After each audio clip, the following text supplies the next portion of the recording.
عشق محبت عشق محبت آنا حسرت آنا حسرت عشق محبت عشق محبت آنا حسرت آنا حسرت. بخار شہزادگان حضور فقیہ ملت، برادران اہل سنت، السلام علیکم ورحمۃ اللہ وبرکاتہ. وعلیکم السلام ورحمۃ اللہ وبرکاتہ. الحمدللہ رب العالمین، الصلاۃ والسلام علی سید الانبیاء والمرسلین وعلی آلہ الطیبین الطاہرین واصحابہ اجمعین. اما بعد فاعوذ باللہ من الشیطان الرجیم. بسم اللہ الرحمن الرحیم. یرفع اللہ الذین آمنوا منکم والذین اوتوا العلم درجات. صدق اللہ العظیم وبلغنا رسولہ النبی الامین الکریم ونحن علی ذلک لمن الشاہدین والشاکرین والحمد للہ رب العالمین. لحد میں عشق رخ شاہ کا داغ لے کے چلے، سبحان اللہ سبحان اللہ. لحد میں عشق رخ شاہ کا داغ لے کے چلے، اندھیری رات سنی تھی چراغ لے کے چلے. سبحان اللہ سبحان اللہ. تیرے غلاموں کا نقش قدم ہے راہ خدا، تیرے غلاموں کا نقش قدم ہے راہ خدا. وہ کیا بھگ سکے جو یہ سراغ لے کے چلے. سبحان اللہ سبحان اللہ. جنا بنے گی محبان چار یار کی قبر، جنا بنے گی محبان چار یار کی قبر، جو اپنے سینے میں یہ چار باغ لے کے چلے. سبحان اللہ سبحان اللہ. حضرات محترم، ہمارے اور آپ سب کے لیے مشترکہ خوش نصیبی کی بات ہے کہ ہم اور آپ ہندوستان کے اس عظیم عالم دین کی بارگاہ میں خراج عقیدت پیش کرنے کے لیے بھیجا ہوئے ہیں کہ جن کو زمانہ فقیہ ملت کے نام سے جانتا اور پہچانتا ہے.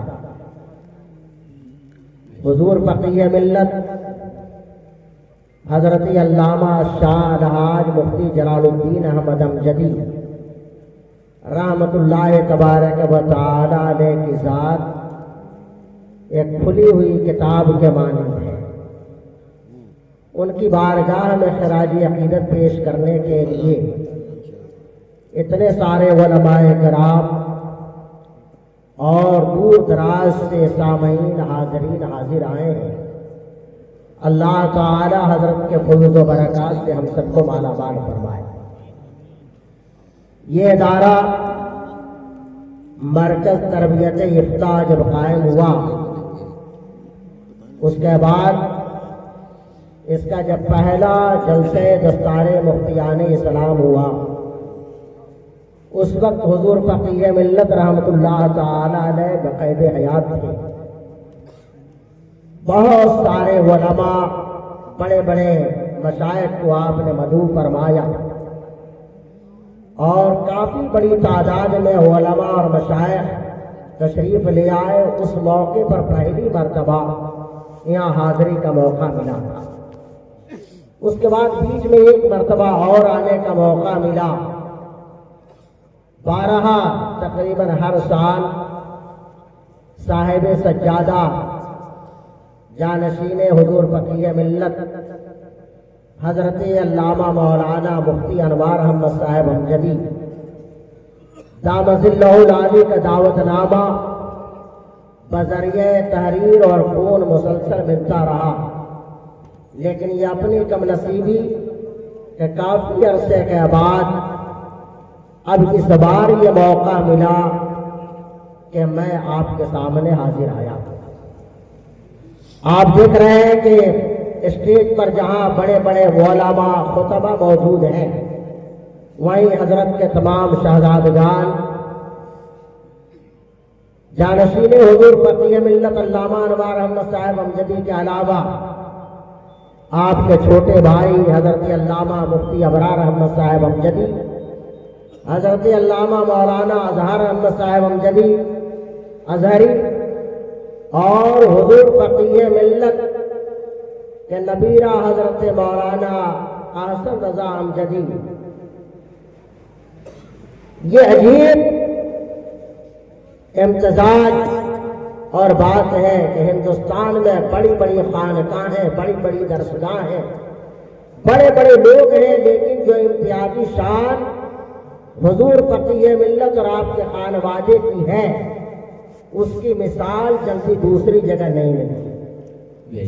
حضرت علامہ مفتی محمد حنیف برکاتی صاحب نے بہت تفصیل کے ساتھ حضرت کی حیات مبارکہ کے حوالے سے بہت صحیح اور صاف ستھری باتیں انہوں نے بتائی ہیں۔ چند جملے میں بھی عرض کروں گا، لیکن سب لوگ مل کر محبت کے ساتھ اپنے اور ساری جہان کے ماوا و ملجا پیغمبر آقائے کونین مالک دارین، ہم غریبوں کے سرکار مدینے کے تاجدار، دونوں عالم کے مالک و مختار جناب محمد رسول اللہ صلی اللہ تعالی علیہ وآلہ وسلم کی بارگاہ میں درود شریف کا نذرانہ پیش کریں۔ پورا مجمع جی لگا کر جھوم کر درود شریف پڑھے، اللہم صلی علی سیدنا و مولانا محمد طب القلوب و دوائها وعافیت الابدان و شفائها و نور الابصار و ضیائها وعلی آلہ وبارک وسلم صلاۃ و سلام علیک یا رسول اللہ۔ جس مولانا کو دیکھیے وہ کہتا ہے کہ لوگوں کو سدھرنا چاہیے، ہر آدمی سماج کو سدھارنا چاہتا، اصلاح کرنا چاہتا، لیکن آپ غور کریں گے تو خود کوئی آدمی سدھرنا نہیں چاہتا۔ جتنے علماء ہیں بڑے بڑے، ہر آدمی کہتا ہے کہ قرآن کی یہ فضیلت ہے، دین علم کی یہ فضیلت ہے، فلاں عالم کی کہانی، فلاں عالم کا قصہ، لیکن مولانا لوگوں کے خود بچے عالم ہوتے ہیں کہ نہیں، یہ بہت کم آپ دیکھیں گے۔ یہ فقیہ ملت رحمت اللہ تعالی علیہ کی ذات مبارکہ ہے کہ انہوں نے جسے استاد بنایا اپنا، اور جسے اپنا انہوں نے شیخ اور مرشد بنایا، وہ حضور صدر الشریعہ بدر الطریقہ خلیفہ اعلیٰ حضرت علامہ حکیم ابو العلا امجد علی اعظمی رحمت اللہ تعالی علیہ۔ ایک وہاں آپ پائیں گے کہ حضرت نے اپنے تمام صاحبزادوں کو عالم بنایا اور بڑا عالم بنایا، اور وہ تمام کے تمام لوگ اسی شعبے میں رہے، اور اتنا ہی نہیں بلکہ ان کے پوتے پوتیاں بھی عالم عالمہ بنے۔ اور پھر دوسرا خانوادہ آپ کو حضور فقیہ ملت کا ملے گا کہ جہاں فقیہ ملت نے اپنے تمام صاحبزادوں کو عالم باعمل بنایا، عالم بنایا، ایسا عالم بنایا، یہ درسگاہوں میں درس دینے کی صلاحیت رکھتے ہیں، دارالفتہ میں بیٹھ جائے تو فتویٰ دینے کی صلاحیت رکھتے ہیں، یہ مجمع میں آ جائے تو خطاب کرنے کی صلاحیت رکھتے ہیں، یہ علم و عمل کے اعتبار سے اپنے والد ماجد علیہ الرحمت و رضوان تو ان تعلیمات کو لوگوں تک پہنچانے کی صلاحیت رکھتے ہیں۔ حضور فقیہ ملت رحمت اللہ تعالی علیہ ایسے حق گو بے باک عالم باعمل کہ جن لوگوں نے دیکھا، میں سمجھتا ہوں کہ اگر تھوڑا سا بھی احساس زندہ ہو تو آدمی غلطی کرتے وقت سوچے گا، آدمی غلطی کرتے وقت احساس کرے گا کہ ہم نے کس کو دیکھا ہے۔ حضور فقیہ ملت رحمت اللہ تعالی علیہ صرف دینی امور میں نہیں بلکہ دنیاوی امور میں بھی اپنا ثانی نہیں رکھتے تھے۔ نماز پڑھ لینا کسی مسلمان کے لیے بڑا کام نہیں ہے، لیکن ہم لوگوں نے اس کو بڑا کام بنا لیا ہے۔ تسبیح پڑھنا بڑا کام نہیں ہے، ہم لوگوں نے بڑا کام بنا لیا ہے۔ تقریر کرنا بڑا کام نہیں ہے، بڑا کام یہ ہے کہ دنیاوی امور میں، معاملات میں آدمی شریعت کے مطابق اپنی زندگی گزارتا ہے کہ نہیں، بڑوں کے سامنے، طاقتور لوگوں کے سامنے حق بولنے کی صلاحیت رکھتا ہے کہ نہیں۔ اگر اس چیز کو آپ دیکھنا چاہیں گے تو ذات حضور فقیہ ملت رحمت اللہ تعالی علیہ کی ہے۔ بارش لکھنؤ کی سرزمین پر ایک علاقہ ہے جس کا نام جھگور ہے،